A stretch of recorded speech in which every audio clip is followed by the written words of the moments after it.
70 টাকা আর আর ডাউন টাকা। কয় টাকা নাও? 70 টাকা। আর রাত্রে 50 টাকা। কি খাওয়াও? মাছ, মুরগি, সব দুপুরে 70 টাকা, রাতে 50 টাকা কেন? ওটা বিল ছাড়া কম। এক আইটেম হইলে এটা ম্যাচ কি ম্যাচ দেখে কি?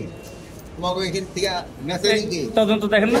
এর একটা স্পেসিফিক একটা লোক এনে রাখবে, এরা খাওয়া ঠিক মতো দেয় কিনা এটা দেখ। আমার মনে হয় এটা রেটের মধ্যে একটু ঝামেলা আছে। দুপুরে একই খাওয়া যদি 70 টাকা হয়, রাতে একই খাওয়া 50 টাকা হইলে দুটোটা 50 টাকা।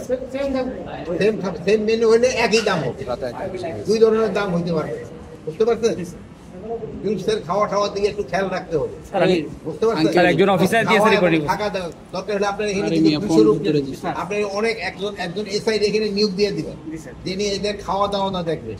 জোয়ানের খাওয়া দাওয়া এমন থাকা, কিন্তু একজনের দিয়ে দিবেন হলো এই খাওয়া দাওয়া দেখার জন্য, আরেক এসআই দেখবেন থাকার জায়গা না।